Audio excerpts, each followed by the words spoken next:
ఒక మామూలు యువరాజు ధర్మం కోసం నిలబడే ఒక రక్షకుడుగా ఎలా మారాడు? అసలు శ్రీరాముడి బాల్యం ఎలా గడిచింది? ఆయన చేసిన సాహసాలేంటి? రామాయణంలోని ఈ మొదటి భాగంలో ఆ పునాది కథను మనం తెలుసుకోబోతున్నాం. చూశారా, ఈ ఒక్క మాట చాలు రామాయణం ఎంత గొప్ప ఇతిహాసమో చెప్పడానికి. యుగాలు గడిచినా నిలిచిపోయే కథ ఇది. అలాంటి ఓ అద్భుతమైన గాథలోని ఒక ముఖ్యమైన భాగాన్ని ఇప్పుడు మనం చూద్దాం. మన కథ ఎక్కడ మొదలవుతుందంటే అయోధ్య రాజ్యంలో. ఆ రాజ్యాన్ని ఏలేది దశరథ మహారాజు. ఆయనకి అన్నీ ఉన్నాయి, 3 భార్యలున్నారు. కాని ఒక్కటే లోటు, సంతానం లేదు. ఆ వారసుడు లేడన్న బాధతో ఆయన గుండె నిత్యం దుఃఖంతో నిండిపోయేది. సరే, మరి ఆ బాధని పోగొట్టుకోటానికి దశరథుడు ఏం చేశాడంటే పుత్రకామేష్టి యాగాన్ని మొదలుపెట్టాడు. ఆ యాగం ఫలించిందండి. అగ్నిలోంచి ఒక దివ్యపురుషుడు ప్రత్యక్షమయ్యి దైవిక పాయసాన్ని రాజుగారికి అందించాడు. ఇక ఆ ప్రసాదాన్ని రాణులు స్వీకరించగానే అయోధ్య రాజ్యానికి ఏకంగా 4 వారసులు జన్మించారు. ఆ నలుగురే రాముడు, భరతుడు, లక్ష్మణుడు మరియు శత్రుఘ్నుడు. వాళ్లు కేవలం యువరాజులే కాదు, సద్గుణాలకి, నైపుణ్యాలకి నిలువుడద్దంలా పెరిగారు. వాళ్ల రాకతో అయోధ్య రాజ్యానికి ఒక కొత్త వెలుగు, ఒక కొత్త ఆనందం వచ్చినట్టయింది. ఇక చూడండి, ఇక్కడ్నుంచే అసలు కథ మలుపు తిరుగుతుంది. రాముడు జీవితాన్ని ఒక యువరాజు స్థాయి నుంచి ఒక కథానాయకుడి స్థాయికి మార్చే ఆ సంఘటన జరగబోతోంది. అదే విశ్వామిత్ర మహర్షి రాక. గొప్ప తపశ్శక్తి సంపన్నుడైన విశ్వామిత్రుడు ఒక భయంకరమైన సమస్యతో నేరుగా దశరథుడి సభకు వచ్చాడు. అదేంటంటే ఆయన చేసే పవిత్ర యాగాలను రాక్షసులు మాంసం, రక్తంతో అపవిత్రం చేస్తూ పదే పదే భంగం చేస్తున్నారట. అప్పుడాయన నేరుగా రాజుతో ఏమన్నాడో తెలుసా?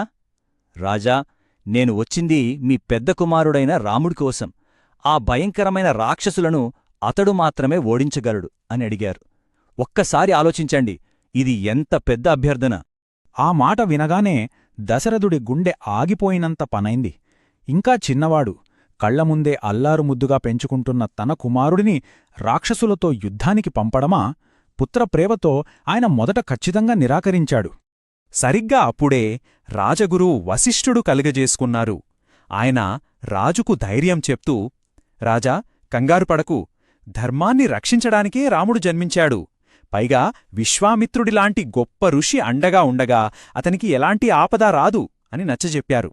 ఆ మాటలతో ఇక దశరథుడు గుండె రాయి చేసుకుని అయిష్టంగానే ఒప్పుకున్నాడు. సరే, ప్రయాణానికి అనుమతైతే దొరికింది. మరి ఇక్కడ్నుంచి చూద్దాం. రాముడు, లక్ష్మణుడు ఆ మహర్షితో కలిసి వాళ్ల ప్రయాణాన్ని ఎలా మొదలుపెట్టారు? వాళ్లకి ఎదురైన మొదటి పరీక్షలేంటి? రాజభవనం నుంచి ఆ ప్రమాదకరమైన అడవిలోకి వాళ్ల ప్రయాణం ఎలా సాగిందో చూద్దాం. వాళ్ల ప్రయాణంలో 3 ముఖ్యమైన ఘట్టాలున్నాయి. మొదటిది, రాముడు, లక్ష్మణుడు విశ్వామిత్రుడితో కలిసి అయోధ్యను విడిచిపెట్టటం. ఆ తర్వాత దారిలో వాళ్లకు ఆకలి, అలసటలాంటివి రాకుండా ఉండటానికి విశ్వామిత్రుడు బల, అతిబల అనే 2 దివ్యమంత్రాలను ఉపదేశించాడు. ఇక చివరిగా వాళ్లు తాటక అనే రాక్షసి ఉండే భయంకరమైన అడవిలోకి అడుగుపెట్టారు. అప్పటిదాకా రాజభవనంలోని సుఖాలు తప్ప ఏమీ ఎరుగని ఆ యువరాజులు రాముడు, లక్ష్మణుడు ఇప్పుడు విశ్వామిత్రుడి వెంటే అడవిలోకి వాళ్ల సాహసయాత్రను మొదలుపెట్టారు. ఇదే వాళ్లకి ఎదురైన మొదటి నిజమైన పరీక్ష. అసలు ఈ తాటక ఎవరు? ఆమె మామూలు రాక్షసి కాదు, ఒక శక్తివంతమైన, భయంకరమైన రాక్షసి. ఆ అడవి మొత్తం ఆమె గుప్పిట్లోనే ఉండేది. తన దారికి అడ్డొచ్చిన ప్రతిదాన్ని నాశనం చేస్తూ అందర్నీ భయంతో వణికించేది. అలాంటి భయంకరమైన తాటకను రాముడు కేవలం ఒకే ఒక్క బాణంతో సంహరించాడు. దానితో ఆ అడవికి మళ్లీ శాంతి చేకూరింది. ఈ సంఘటనే రాముడి దైవిక పరాక్రమానికి, అతనొక ధర్మరక్షకుడని చెప్పడానికి మొదటి నిదర్శనంలా నిలిచింది. ఆ తర్వాత విశ్వామిత్రుడు యాగం చేస్తుండగా ఆ యువరాజులిద్దరూ దానికి రక్షణగా నిలబడ్డారు. యాగాన్ని భంగం చేయడానికొచ్చిన మారీచుడు, సుబాహుడు అనే రాక్షసులను కూడా ఓడించారు. అంటే వాళ్లు ఏ పనిమీద వచ్చారో దాన్ని విజయవంతంగా పూర్తిచేశారన్నమాట. సరే, ఒక పనైతే పూర్తయింది. ఇప్పుడు కథ మిథిలా రాజ్యానికి చేరుకుంటుంది. ఇక్కడ రాముడికి అంతకంటే పెద్ద సవాలు ఎదురుచూస్తోంది. అదే శివధనుస్సు పరీక్ష. మిథిలా రాజ్యాన్ని జనక మహారాజు పాలిస్తున్నాడు.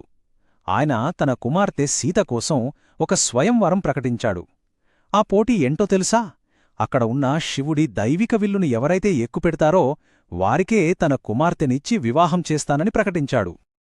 ఆ విల్లు సామాన్యమైనది కాదు.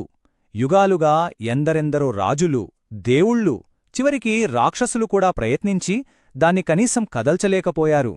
మరి అంతమంది విఫలమైన చోట ఈ యువకుడైన రాముడు విజయం సాధించగలడా అనేది అందరిలోనూ ఒకటే ప్రశ్న. కాని రాముడు ఆ శివధనుస్సును అవలీలగా తేలికగా పైకి లేపాడు.